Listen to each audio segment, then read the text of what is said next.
الحمد لله رب العالمين والعاقبة للمتقين والصلاة والسلام على نبينا محمد وعلى آله الطيبين وأصحابه الطاهرين ومن تبعهم بإحسان إلى يوم الدين. أما بعد، قال الله تعالى في محكم التنزيل: فأعوذ بالله من الشيطان الرجيم. شهر رمضان الذي أنزل فيه القرآن هدى للناس وبينات من الهدى والفرقان فمن شهد منكم الشهر فليصمه إلى آخر الآية. وقال النبي صلى الله عليه وسلم: قال الله عز وجل: الصوم لي وأنا أجزي به، أو كما قال عليه الصلاة والسلام: اللهم صل على محمد وعلى آل محمد كما صليت على إبراهيم وعلى آل إبراهيم إنك حميد مجيد، اللهم بارك على محمد وعلى آل محمد كما باركت على إبراهيم وعلى آل إبراهيم إنك حميد مجيد. رب زدني علما، رب اشرح لي صدري ويسر لي أمري واحلل عقدة من لساني يفقهوا قولي. ربنا تقبل منا إنك أنت السميع العليم.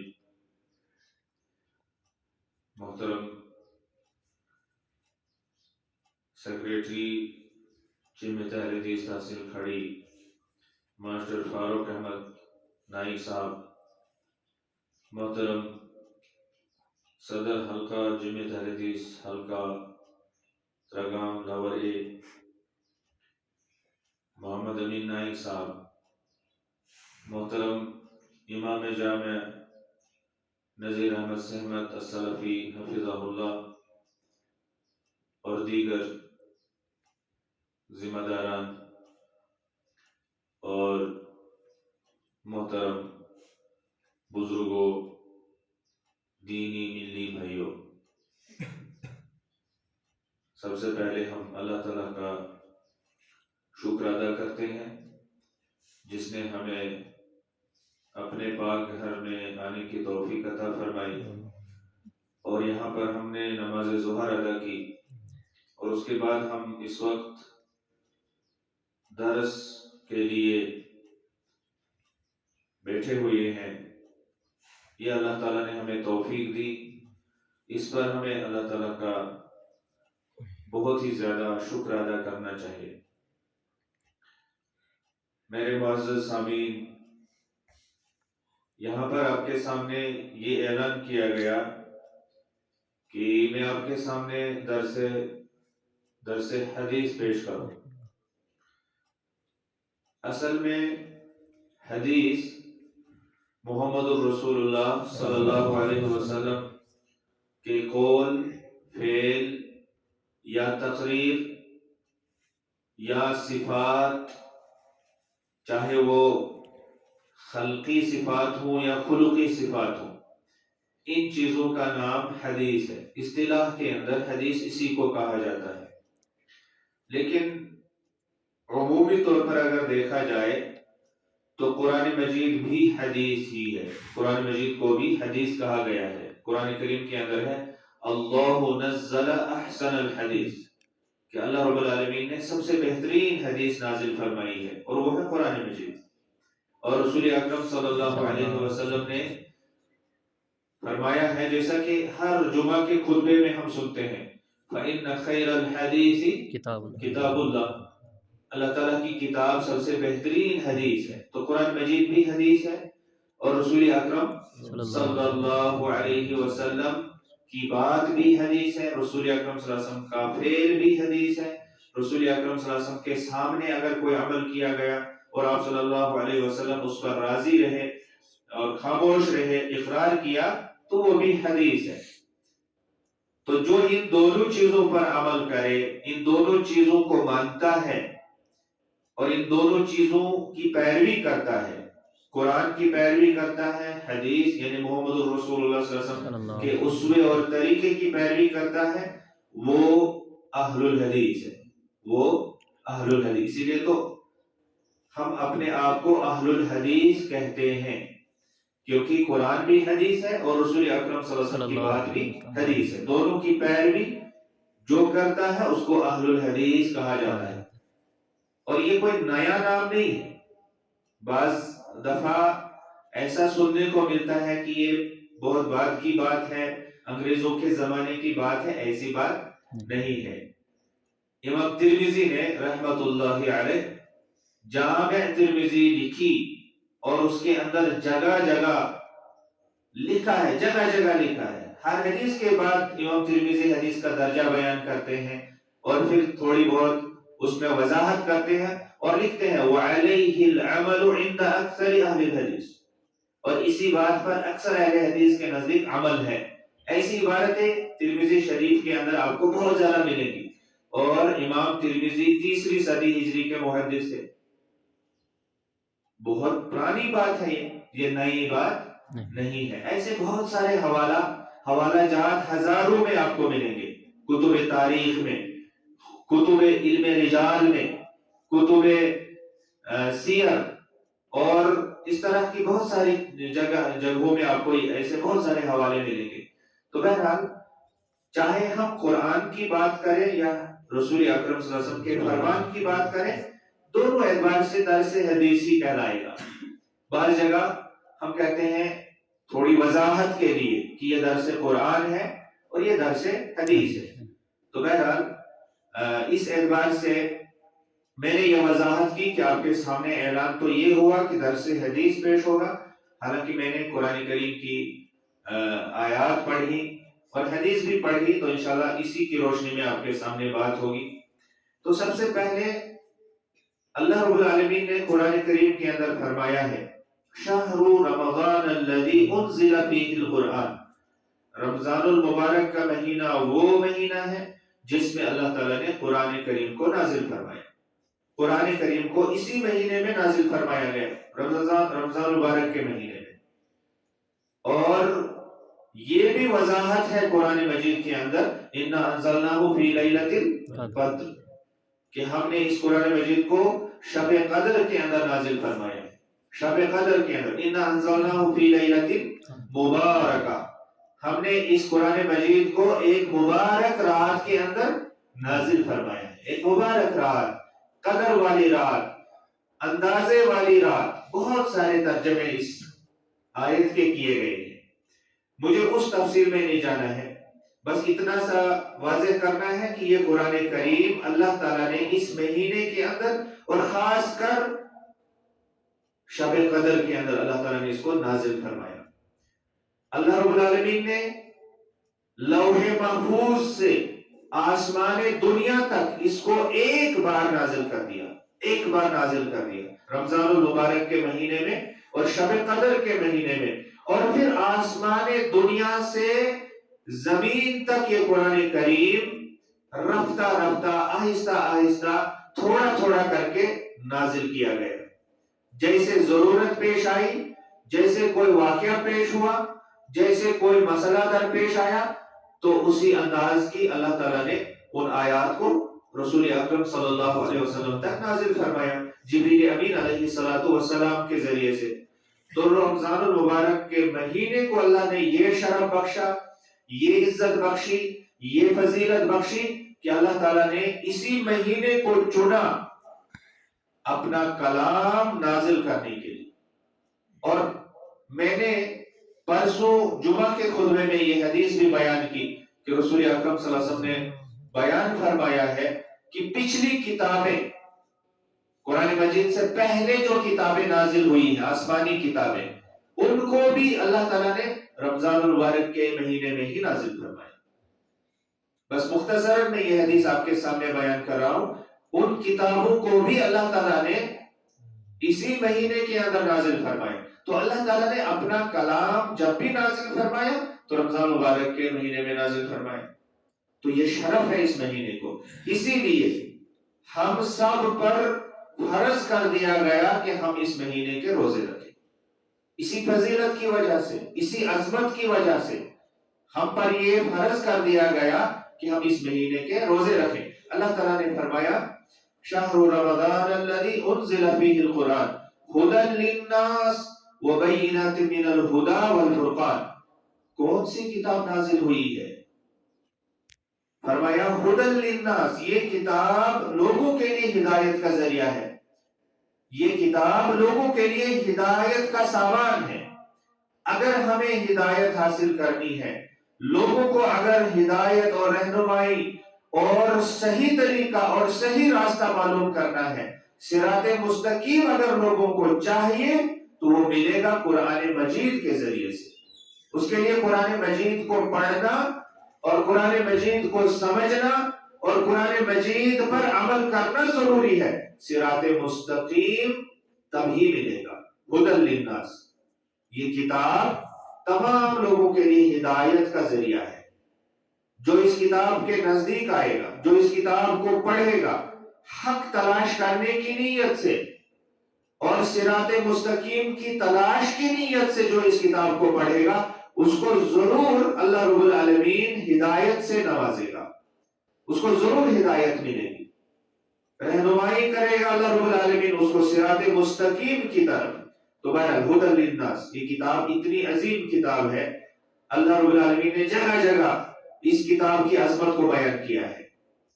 اللہ رب العالمین نے اس کتاب کی عظمت کو اس طرح سے بھی بیان کیا ہے، ان ھذا القرآن یہدی للتی ہی اقوم، بے شک یہ قرآن اس قوم کو رہنمائی کرتا ہے جو سیدھی قوم ہو. ان لوگوں کو یہ قرآن رہنمائی کرتا ہے جو سیدھے ہو، جو سیدھے ہو، جن کی نیت ٹھیک ہو، جن کے دلوں میں اخلاص ہو، جو حق تلاش کرنے کی نیت سے اس کو پڑھتے ہو. اللہ تعالیٰ ان کو ہدایت ضرور عطا فرماتا ہے.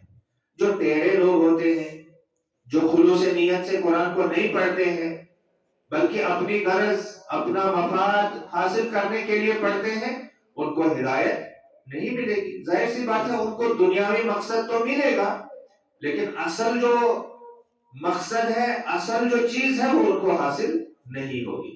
ہدی للناس وبینات من الہدی والفرقان، اس کتاب کے اندر جو ہدایت کی باتیں ہیں وہ واضح ہیں، کھلی کتاب ہے وہ آیات. والفرقان، اور یہ کتاب حق اور باطل کے درمیان فرق کرنے والی کتاب ہے. قرآن مجید حق اور باطل کے درمیان فرق کرنے والی کتاب. فرقان کس کو کہتے ہیں؟ فرقان کا معنی ہے فرق کرنے والی، جو تمیز کرے، فرق کرے، الگ الگ کرے، بتا دے کہ یہ اچھا ہے، یہ برا ہے، یہ جنت کا راستہ ہے، یہ جہنم کا راستہ ہے، یہ اچھائی ہے، یہ برائی ہے، یہ صحیح ہے، یہ غلط ہے، یہ جائز ہے، یہ ناجائز ہے، یہ حلال ہے، یہ حرام ہے. اس طرح سے جو کتاب ان چیزوں کو واضح کرے اس کو فرقان کہتے ہیں، اور وہ ہے قرآن مجید. اللہ رب العالمین نے قرآن کریم کے تعلق سے سورہ مائدہ آیت نمبر 48 کے اندر فرمایا ہے، فرمایا انا انزلنا ھذا الکتاب. آیت اس طرح سے ہے، مفہوم بتا رہا ہوں کہ اللہ تعالیٰ نے فرمایا ہے انا انزلنا الکتاب بالحق، کہ ہم نے اس کتاب کو حق کے ساتھ نازل فرمایا ہے. مصدقا لما بین یدیہ من الکتاب، اس سے پہلے جو کتابیں ہیں ان کی تصدیق کرنے والی ہے یہ کتاب. ومہیمنا علیہ، یہ مجھے اصل میں بتانا ہے، ومہیمنا علیہ، اور یہ کتاب پہلی کتابوں کی نگران ہے اور محافظ ہے. یہ کتاب قرآن مجید جو اللہ نے ہمیں عطا فرمائی، یہ پہلی کتابوں کی نگران بھی ہے اور ان پر محافظ بھی ہے. یہ معنی میں سمجھانا چاہتا ہوں. یہ قرآن کریم کی خصوصیت ہے. یہ عظیم کتاب، یہ اتنے بلند مقام والی کتاب جو اللہ نے ہمیں عطا فرمائی ہے، یہ پچھلی کتابوں پر مہیمن ہے، ان کی محافظ ہے، ان کی نگران ہے. اس کا کیا مطلب ہے؟ کہتے ہیں مفسرین کرام نے لکھا ہے کہ یہ اس وجہ سے کہ پچھلی کتابوں کے اندر جو مضامین بیان کیے گئے ہیں قرآن کریم کے اندر وہ سارے مضامین آ گئے. پچھلی کتاب تورات، انجیل، زبور، صحف ابراہیم و موسیٰ، یا جس کو آج ہم بائبل کے نام سے جانتے ہیں، بائبل اس کو کہا جاتا ہے. ان پہلی کتابوں کو جب جمع کیا گیا ہے ان کو بائبل کہا جاتا ہے. تو بہرحال ان کتابوں کے اندر جو مضامین اللہ تعالیٰ نے بیان فرمائے تھے، جو نازل کیے تھے، وہ سارے مضامین قرآن کریم کے اندر بیان کیے گئے. سارے مضامین، توحید کا مسئلہ، رسالت کا مسئلہ، آخرت کا مسئلہ، تقدیر کا مسئلہ، نماز، زکوٰۃ، روزہ، اخلاقیات، معاشیات، اقتصادیات، یہ ساری چیزیں ان کتابوں کے اندر اگر اللہ تعالیٰ نے بیان کی تھی، وہ ساری چیزیں اتنی ساری کتابوں کے اندر، لیکن قرآن کریم اکیلی اس کتاب نے ان ساری چیزوں کو بیان کر دی. سارے مضامین اس کے اندر آ گئے. تو گویا کہ اس کتاب نے پہلی کتابوں کی تصدیق بھی کی اور ان کی محافظ بھی بن گئی کہ ان کے اندر جو تعلیمات ہیں، جو احکام ہیں، جو مسائل ہیں، ان کی حفاظت کا ذریعہ بھی یہ کتاب بن گئی. اور نگران اس انداز سے کہ قرآن مجید ہی ان کتابوں کے اندر صحیح اور غلط کے لیے معیار ہے. ان کتابوں کے اندر صحیح ہے یا غلط ہے، ان کتابوں کے اندر اچھی باتیں ہیں یا کوئی غلط بات بھی ہے، اس کے لیے معیار کیا ہے، اس کے لیے کسوٹی کیا ہے، اس کے لیے ترازو کیا ہے. ترازو سے بات سمجھ میں آئے گی. ہم ان کتابوں کی باتوں کو قرآن مجید کے ترازو میں تولیں گے. اگر ان کتابوں کی کوئی بات قرآن مجید کے موافق ہوگی تو ہم کہیں گے کہ یہ صحیح بات ہے، یہ سچی بات ہے، یہ واقعی اللہ کا کلام ہے. پہلی کتاب کے اندر تولیں گے ہم قرآن مجید کے اس ترازو میں پہلی کتابوں کی جو بھی تعلیمات ہیں، چاہے عقائد سے تعلق رکھنے والی تعلیمات ہیں، چاہے عبادات کے معاملے سے تعلق رکھنے والی تعلیمات ہیں، چاہے دنیاوی معاملات ہیں، ہر معاملے کو ہم قرآن کی کسوٹی پر پرکھیں گے، قرآن کی ترازو میں تولیں گے. اگر پہلی کتابوں کی یا بائبل کی کوئی کتاب، بائبل کی کوئی بات قرآن کے موافق ہوگی تو صحیح ہے، وہ اللہ کا کلام ہے. اگر کوئی بات ان کتابوں کی قرآن کے مخالف ہوگی، قرآن کے خلاف ہوگی، تو ہم اس کو نہیں مانیں گے. ہم کہیں گے کہ یہ اللہ کا کلام نہیں ہے، کیونکہ اللہ نے ہی ہمیں بتایا، اللہ نے ہی ہمیں یہ خبر دی قرآن مجید کے اندر کہ ان کتابوں کے اندر تحریف بھی ہوئی ہے. ان کتابوں کے اندر تحریف ہوئی ہے، ان کتابوں کے اندر رد و بدل ہوا ہے، ان کتابوں کے اندر کچھ مشکل چیزیں نکال دی گئی اور آسان چیزیں اس میں ڈال دی گئی خود بنا کر. لوگوں نے، یہود اور نصارہ کے علماء نے ایسا کیا. یہ اللہ نے ہمیں قرآن مجید کے اندر بتایا ہے. اسی وجہ سے ان کتابوں کے اندر جو قرآن کے مخالف کوئی بات ہوگی اس کو ہم نہیں مانیں گے، وہ اللہ کا کلام نہیں ہے. اور اگر ایسی کوئی بات ہوگی جو نہ قرآن کے مخالف ہے نہ موافق ہے، یعنی ایسی کچھ بات بھی ہو سکتی ہے ان کتابوں میں، بائبل میں یا دوسری کسی کتاب میں جو کس پر نازل ہوئی، بائبل کس پر نازل ہوئی. تو میں بات مکمل کر لوں، میں پھر بعد میں آپ کو سمجھاتا ہوں. تو ان کتابوں کے اندر اگر کوئی ایسی بات ہو جو قرآن کے نہ تو مخالف ہے، نہ قرآن سے ٹکراتی ہے اور نہ قرآن کے ساتھ موافقت کرتی ہے، قرآن کے ساتھ وہ بات میل نہیں کھاتی، میل کھاتی ہے، تو ایسی بات کو ہم کیا کریں گے؟ اس کو مانیں گے یا چھوڑ دیں گے؟ آپ سے سوال ہے. سوال یہ ہے، اگر بائبل میں، زبور میں یا کسی بھی کتاب میں جو پہلی کتاب ہے ان کے اندر اگر کوئی ایسی بات ہے جو نہ تو قرآن کے خلاف ہے نہ قرآن کے موافق ہے، کیا کریں اس کو؟ ہم قرآن کی بات مانیں گے. ایسی جگہ پہ ہمیں رسول اکرم صلی اللہ علیہ وسلم کی رہنمائی کی ضرورت ہے. رسول اکرم صلی اللہ علیہ وسلم نے ارشاد فرمایا کہ اہل کتاب کی نہ تم تصدیق کرو نہ تکذیب کرو نہ تصدیق کرو. یعنی ایسی کوئی بات اگر ان کتابوں کے اندر ہے جو قرآن کے نہ تو مخالف ہے، قرآن کے خلاف بھی نہیں ہے، نہ تو قرآن کے موافق ہے، تو اس بات کو ہم چھوڑ دیں گے. اس پر ہم نہ تصدیق کریں گے نہ تکذیب کریں گے. کیا پتا وہ اللہ کا کلام ہو ہم اس کی تکذیب کر بیٹھیں گے, کیا پتا وہ اللہ کا کلام نہ ہو تو ہم تصدیق کر بیٹھیں گے. لہذا اس پر ہمیں کوئی کامنٹ نہیں کرنا ہے, بالکل خاموش چھوڑ دینا اس کو.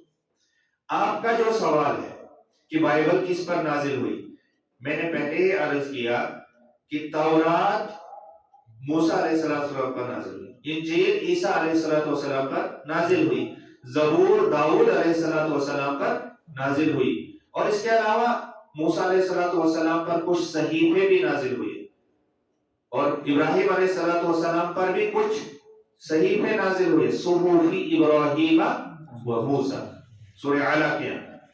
اور اسی طرح سے کچھ تختیاں موسیٰ علیہ السلام کو دی گئی.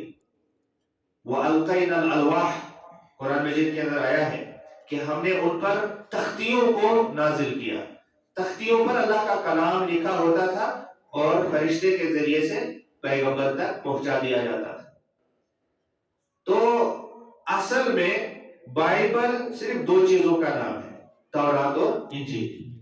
انہوں نے عہد قدیم اور عہد جدید کو جمع کیا, جو بھی ان کے پاس موجود تھا, اہل کتاب کے پاس, یہود اور نصارہ کے پاس, جو ان کے پاس تورات موجود ہے یا انجیل موجود ہے, اس کو انہوں نے جمع کیا, ایک کتاب کی شکل میں بنا دیا اور اس کا نام رکھا بائبل.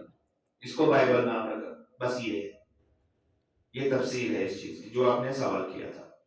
تو بہرحال یہ کتاب مہیمن ہے, پہلی کتابوں کی محافظ اور معیار اور کسوٹی. ان کتابوں کے اندر جو بھی ہے اس کو ہم قرآن کی ترازو میں تولیں گے.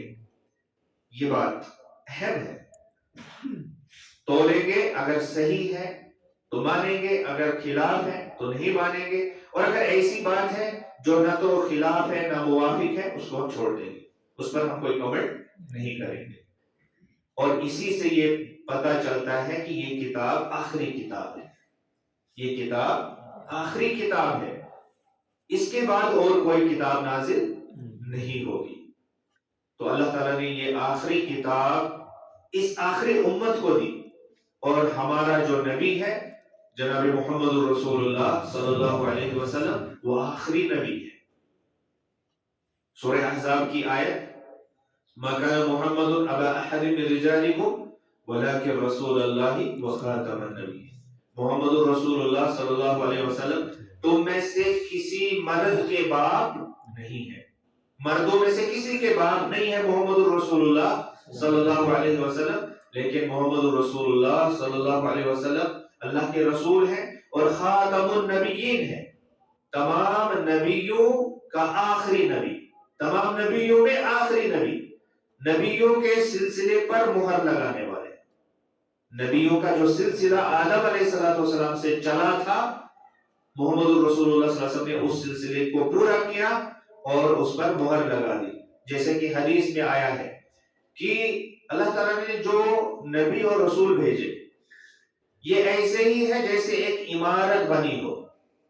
ایک عمارت بنی ہو, مکمل ہے وہ عمارت, بس اس میں صرف ایک اینٹ کی فرق ہے, اس عمارت کے اندر صرف ایک اینٹ کی ضرورت ہے. تو محمد رسول اللہ صلی اللہ علیہ وسلم جب مبعوث ہوئے, جب آپ صلی اللہ علیہ وسلم کو مبعوث کیا گیا, نبی بنایا گیا, رسول بنایا گیا, گویا کہ وہ اینٹ بھی لگ گئی اس عمارت کے اندر, وہ اینٹ بھی لگ گئی اور یہ عمارت مکمل ہو گئی. اور رسول اکرم صلی اللہ علیہ وسلم کا یہ فرمان سبھی لوگ جانتے ہیں, پڑھتے ہیں کہ لا نبی یا بعدی, میرے بعد کوئی نبی نہیں آنے والا.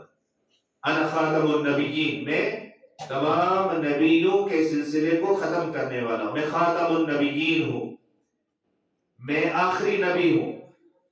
تو یہ آخری نبی ہمیں اللہ تعالیٰ نے عطا فرمایا. گویا کہ رسول اکرم صلی اللہ علیہ وسلم کے بعد اب کوئی اور نبی نہیں آنے والا.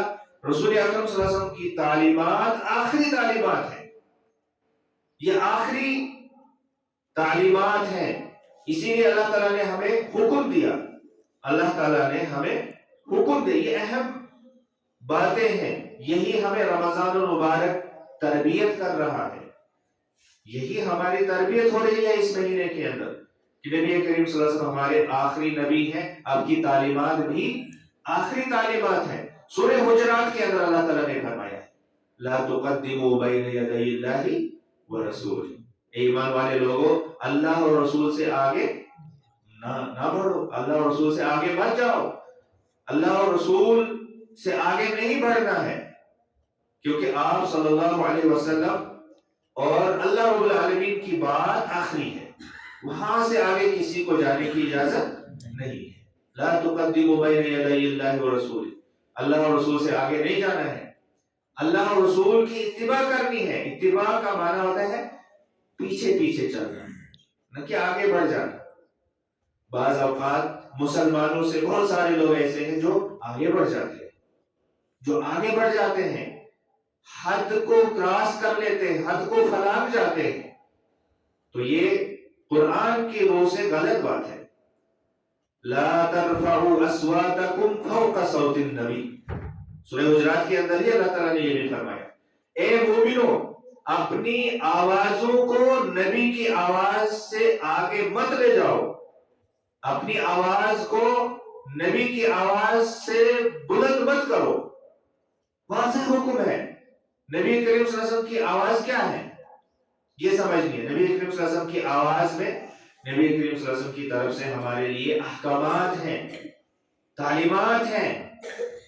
رسول اکرم صلی اللہ علیہ وسلم نے ہمیں بہت ساری چیزوں کے کرنے کا حکم دیا ہے، بہت ساری چیزوں سے باز رہنے کا حکم دیا ہے. ان کی اتباع کرنی ہے، وہاں پر اتباع کرنی ہے، اور وہاں ہمیں نبی کریم صلی اللہ علیہ وسلم کی آواز سے آگے نہیں جانا ہے، پیچھے رہنا ہے، اتباع کرنی ہے. یہ بھی مانا ہے. تو یہ نبی کریم صلی اللہ علیہ وسلم کے تعلق سے عقیدہ رکھ لینا، یہ ذہن بنا لینا، یہ بات ذہن نشین کر لینا ضروری ہے. رمضان المبارک کے یہ روزے ہمیں یہی تربیت دے رہے ہیں. نبی کریم صلی اللہ علیہ وسلم نے ہمیں کہا سحری کھاؤ، طلوع فجر تک تم لوگ سحری کھا سکتے ہو. تو ہم طلوع فجر تک سحری کھاتے ہیں. پھر ہمیں اللہ تعالیٰ نے حکم دیا ہے ثم اتموا الصیام الی اللیل، اب رات آنے تک روزہ پورا کرو. تو ہم روزہ پورا کرتے ہیں جیسے نبی نے فرمایا، جیسے اللہ نے حکم دیا. پھر نبی کریم صلی اللہ علیہ وسلم نے ہمیں اور اللہ تعالیٰ نے قرآن مجید کے اندر ہمیں حکم دیا اب افطار کرو. جو ہی سورج غروب ہو جائے افطار کر لو. جو ہی سورج غروب ہو جائے، سورج کی جو ٹکیا وہ غائب ہو جائے. آپ نے دیکھا ہوگا میدانی علاقوں میں جب غروب کے وقت ہم سورج کی طرف دیکھتے ہیں تو گول سی ایک ٹکیا نظر آتی ہے. وہ گول ٹکیا جب غائب ہو جائے تو ہمیں فوراً افطار کر لینا چاہیے. یہ ہے لا تقدموا بین یدی اللہ ورسولہ لا ترفعوا اصواتکم فوق صوت النبی. یہ اس طرح سے روزہ رکھنا ہے. یہ ہمیں پریکٹیکلی سکھایا جا رہا ہے کہ بھائی ایسے ہوتی ہے اتباع، اس کو اتباع کہتے ہیں. ایسے روزہ رکھنا ہے. صرف روزہ ایسے نہیں رکھنا ہے، نماز بھی ویسے ہی پڑھنی ہے. صلو کما رأیتمونی اصلی، ویسے نماز پڑھو جیسے تم لوگوں نے مجھے نماز پڑھتے ہوئے دیکھا. صحابہ کرام نے محمد رسول اللہ صلی اللہ علیہ وسلم کو نماز پڑھتے ہوئے دیکھا، انہوں نے نماز کو سیکھا، اور وہی نماز ہمیں پڑھنی ہے، ویسے ہی وہ نماز ہمیں پڑھنی ہے. یہ ہے اتباع. روزہ ہمیں یہی سکھاتا ہے. تو قرآن آخری کتاب ہے. یہاں اس کے بعد کون سی کتاب آئے گی؟ اس کے بعد کون سی کتاب آئے گی؟ آخری کتاب ہے نا یہ. اسی پر عمل کرنا ہے، اسی کو ماننا ہے، اسی کے احکامات پر چلنا ہے، اسی کے منہیات سے باز رہنا ہے. محمد الرسول اللہ صلی اللہ علیہ وسلم آخری نبی.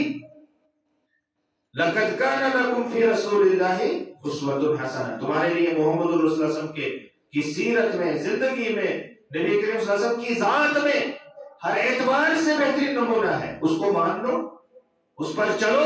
وَإِن تُطِيعُوهُ تَهْتَدُوا، وہی ہدایت کی بات.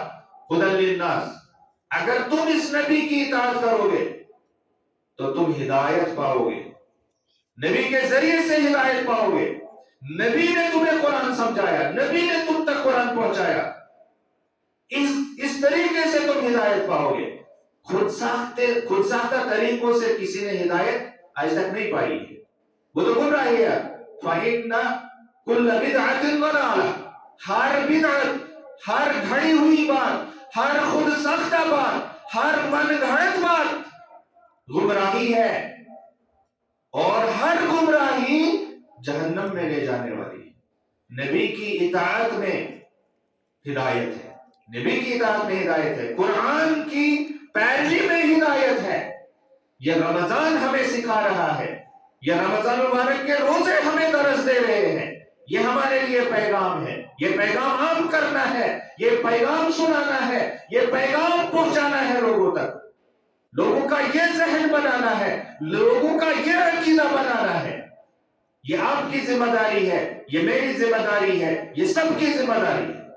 اس ذمہ داری کے تعلق سے کل سوال ہوگا، اس ذمہ داری کے تعلق سے کل ہمیں پوچھ ہوگی، تم لوگوں نے لوگوں تک کون سا دین پہنچایا، کون سا پیغام پہنچایا، کون سا راستہ تم نے لوگوں کو دکھایا۔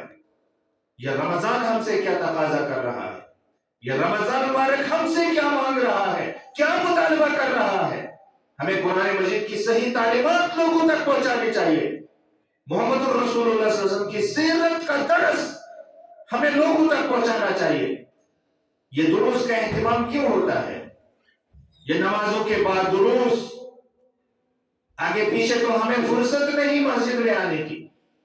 آج کم سے کم لوگ آتے ہیں، ایک دو صفحے مسجد میں جمع ہو جاتے ہیں تو غنیمت جانتے ہیں ہم کہ چلو کچھ لوگ آئے ہیں، ان تک اگر قرآن کی کوئی بات پہنچ جائے، نبی صلی اللہ علیہ وسلم کی کوئی بات پہنچ جائے تو ہمارے لیے خیر ہوگا، ہمارے لیے بہتر ہوگا، ہمارے لیے اجر کا ذریعہ بنے گا۔ تو ان مجالس کے اندر اب ہماری ذمہ داری بنتی ہے کہ ہم وہ بات لوگوں تک پہنچائیں جو اللہ ہم سے مطالبہ کر رہا ہے، جو اللہ نے ہم کو حق دیا ہے۔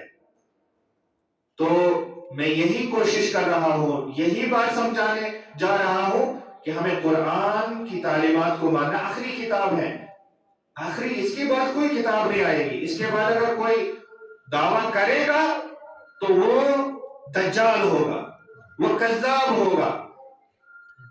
ایسا اگر کوئی دعویٰ کرے کہ میرے پاس وحی آتی ہے، یا میرے پاس کوئی اور کتاب ہے، میرے پاس کوئی اور دین ہے، میرے پاس کوئی اور طریقہ ہے، تو وہ دجال ہوگا، کذاب ہوگا، جھوٹا ہوگا، اس کی کوئی حیثیت نہیں ہے، اس کا کوئی اعتبار نہیں ہے۔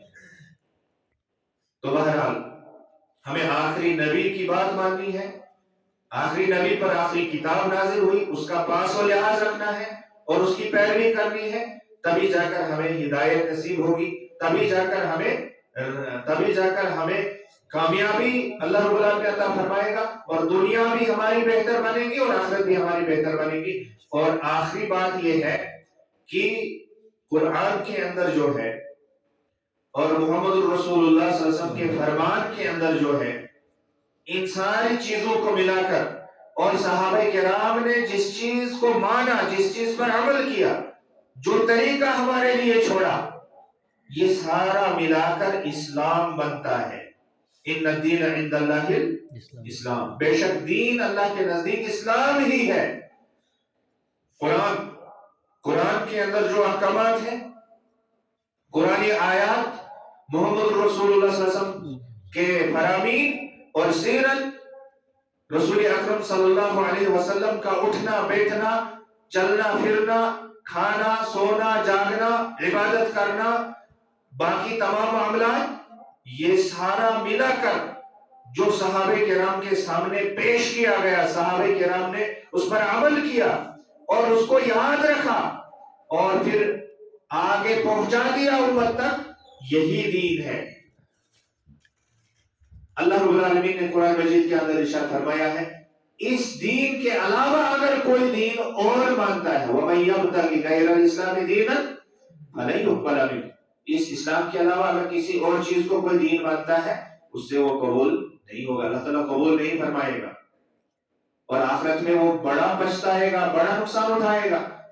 وہ سوچے گا میں تو ایک طریقے پر چل رہا تھا، آج یہ کیا ہوا، اللہ تعالیٰ اس کو قبول کیوں نہیں کر رہا؟ وہ اسلام نہیں ہوگا، وہ اسلام پر نہیں چلا ہوگا، پتہ نہیں کون سے راستے پر چلا ہوگا۔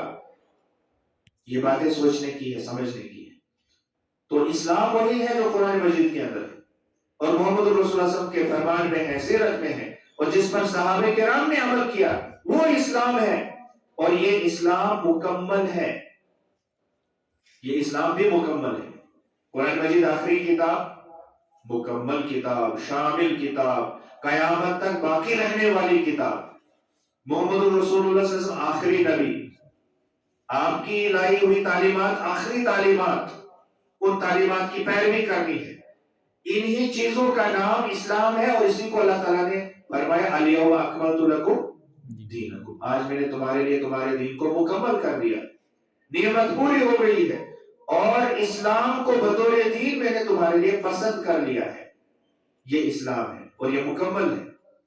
اللہ تعالیٰ نے یہ عظیم نعمتیں ہمیں دی ہیں، قرآن کی نعمت، محمد الرسول اللہ صلی اللہ علیہ وسلم جیسی عظیم نعمت، اور اسلام جیسی عظیم نعمت، یہ نعمتیں دی ہیں، تو ہمیں ان نعمتوں کو سمجھنا ہے، ان کی قدر کرنی ہے، اور ان نعمتوں کا تقاضا کیا ہے وہ پورا کرنا ہے۔ ان نعمتوں کا جو تقاضا ہمارے اوپر بنتا ہے، ان نعمتوں کے جو حقوق ہمارے اوپر عائد ہوتے ہیں، ان حقوق کو ہمیں ادا کرنا ہے۔ رمضان المبارک کا پیغام ہمارے لیے یہی ہے۔ رمضان المبارک ہمیں یہی درس دیتا ہے، رمضان المبارک ہمیں یہی سبق سکھاتا ہے کہ ان چیزوں کی ہمیں قدر کرنی ہے، ان چیزوں کی ہمیں قدر کرنی ہے، اور اللہ تعالیٰ کا ہمیں شکر ادا کرنا ہے کہ اللہ تعالیٰ نے ہمیں ان لوگوں میں سے بنایا ہے جن کو یہ نعمتیں ملی ہیں، جو ان نعمتوں پر شکر ادا کرنے والے لوگ ہیں۔ ہمیں اس پر اللہ تعالیٰ کا شکر ادا کرنا چاہیے۔ میں آخری بات یہ آپ کو سمجھاؤں اور اسی پر بات ختم کروں گا۔ اسلام صرف عبادات کا نام نہیں ہے، اسلام ایک وسیع مذہب ہے، ایک وسیع دین ہے۔ اسلام کے اندر عقائد، بنیادی طور پر عقائد آتے ہیں، عبادات، اور پھر معاملات، اور پھر اخلاقیات، اور آج کل جس چیز کی ہمیں سب سے زیادہ ضرورت ہے، جو ہمیں اسلام بھی تعلیم دیتا ہے، اور رمضان المبارک کا یہ مہینہ بھی وہی تعلیم دیتا ہے، روزہ ہمیں پریکٹیکلی اس چیز کی تعلیم دیتا ہے، وہ ہے اخلاقیات، اخلاق کو درست کر لینا ہے، اخلاق کو درست کر لینا ہے۔ اخلاق سے کیا مراد ہے؟ نبی کریم صلی اللہ علیہ وسلم کو اخلاق کا سرچشمہ بتایا گیا۔ محمد الرسول صلی اللہ علیہ وسلم کو کیا بتایا گیا؟ اخلاق کا سرچشمہ، اخلاق کا منبع، یعنی اصل میں اخلاق بھی ہمیں وہیں سے سیکھنے ہیں۔ میں حدیث آپ کے سامنے بیان کرتا ہوں۔ عائشہ صدیقہ رضی اللہ تعالیٰ عنہ سے سوال کیا گیا کہ رسول اکرم صلی اللہ علیہ وسلم کے اخلاق کیا تھے؟ تو جواب میں کہا کان خلقہ القرآن، آپ صلی اللہ علیہ وسلم کے اخلاق سراپا قرآن تھا۔ قرآن جو ہے وہی نبی کریم صلی اللہ علیہ وسلم کی زندگی میں تھا۔ یوں سمجھ لیجئے، ایک ہے یہ قرآن جو کتابی شکل میں ہے، جس کو ہم کھولتے ہیں پڑھتے ہیں، اور دوسرا قرآن وہ ہے جو انسان کی شکل میں ہے، چل پھر رہا ہے، گھر میں جا رہا ہے، گھر سے باہر آ رہا ہے، مسجد میں جا رہا ہے، لوگوں سے مل رہا ہے، تجارت بھی کر رہا ہے۔ وہ کون سا قرآن ہے؟ وہ ہے محمد الرسول اللہ صلی اللہ علیہ وسلم۔ اسی لیے سورہ قلم کے اندر اللہ تعالیٰ نے فرمایا وَإِنَّكَ لَعَلَىٰ خُلُقٍ عَظِيمٍ، اور بے شک آپ عظیم اخلاق پر فائز ہیں۔ محمد الرسول اللہ صلی اللہ علیہ وسلم کا مقابلہ کوئی اخلاق میں نہیں کر سکتا، کسی معاملے میں نہیں۔ اخلاق کیا ہے؟ کسی معاملے میں نہیں۔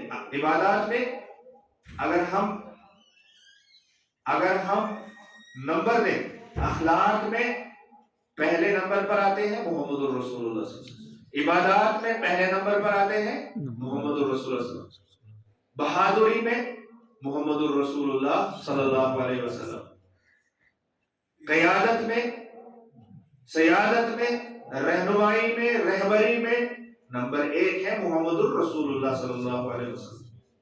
ہر معاملے کے اندر 1 نمبر پر آتے ہیں محمد الرسول اللہ صلی اللہ علیہ وسلم۔ تو وہ اخلاق ہمیں اپنانے ہیں۔ زبان کا کنٹرول کرنا ہے، زبان پر کنٹرول کرنا ہے، روزہ ہمیں یہی سکھاتا ہے۔ حرام سے پرہیز کرنا ہے، روزہ ہمیں یہی سکھاتا ہے۔ قانون کی حفاظت، قانون سے وہی سننا ہے جو حق ہے، جو صحیح ہے۔ اور آنکھوں کی حفاظت کرنی ہے. دیکھنا وہی ہے جو جائز ہے، حلال ہے. یہ اخلاقیات کو ہمیں درست کرنا ہے، اخلاقیات کو درست کرنا ہے. اخلاقیات پر ہمیں تھوڑا سا زور لگانا ہے، توجہ دینی ہے، اٹھنا بیٹھنا صحیح بنانا ہے، لوگوں کے ساتھ ملنا جلنا صحیح بنانا ہے. یہ روزہ ہمیں یہی درس دے رہا ہے. تو میں آپ کا زیادہ وقت نہیں لوں گا. میں نے ایک حدیث پڑھی تھی، ناانصافی ہوگی اگر میں وہ حدیث آپ کے سامنے بیان نہ کروں، اس کا ترجمہ بیان نہ کروں یا اس کی تھوڑی بہت وضاحت نہ کروں. وہ ہے کہ رسول اکرم صلی اللہ علیہ وسلم نے ارشاد فرمایا، حدیث قدسی ہے کہ اللہ تعالیٰ نے فرمایا الصوم لی وانا اجزی بہ. یہ آپ کے لیے خوشخبری ہے. آخر میں خوشخبری سناتے سناتے ہم اس درس کو اختتام تک پہنچائیں گے. حدیث قدسی ہے، اللہ رب العالمین کی طرف سے بندوں کے لیے یہ انعام ہے، اور اس سے بڑھ کر کوئی انعام نہیں ہو سکتا. اس سے بڑھ کر کوئی انعام نہیں ہو سکتا ہے. اللہ تعالیٰ نے اعلان کر کے رکھا ہے الصوم لی، یہ میرا بندہ ہے، اس نے صبح سحری کھائی ہے. اور کچھ لوگ ایسے بھی ہیں جن کو وہ سحری بھی نصیب نہیں ہے، نہیں مل رہا ہے، کھانے کے لیے نہیں ہے، ان کے پاس سحری بھی نہیں ہے.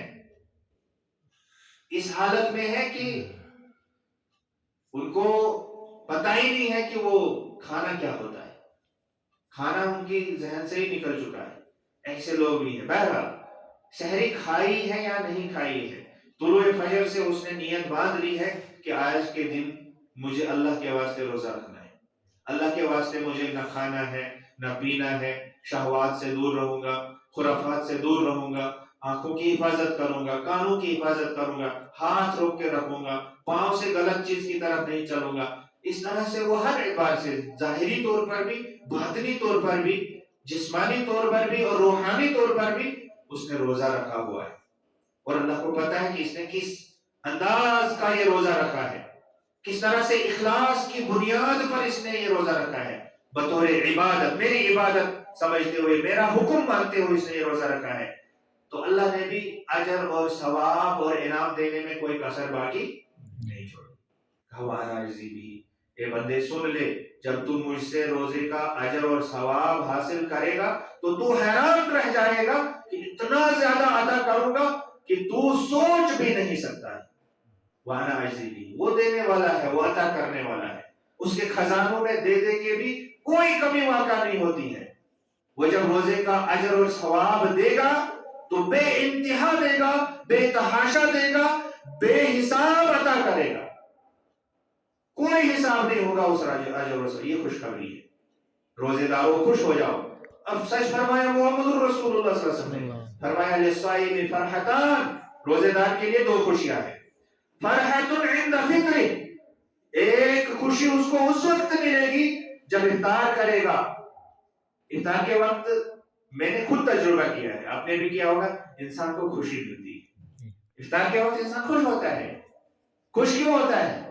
ایک تو یہ کہ اس کی بھوک اور پیاس اب ختم ہونے والی ہے، کھائے گا پیے گا، بھوک پیاس ختم، یہ خوشی. دوسری خوشی یہ کہ اللہ نے بصحت و سلامت اس کو یہ روزہ مکمل کرنے کی توفیق اور ہمت عطا فرمائی. روزہ مکمل کرنے کی اللہ نے اس کو ہمت دی. وہ خوش ہوتا ہے، چلو الحمدللہ پہلا روزہ مکمل ہوا، دوسرا روزہ بھی مکمل ہوا، تیسرا بھی مکمل ہوا، 13واں بھی مکمل ہوا، 30واں بھی مکمل ہوا. یہ اس طرح سے وہ خوش ہوتا ہے ہر افطار کے وقت. اور دوسری خوشی اس کو کب ملے گی؟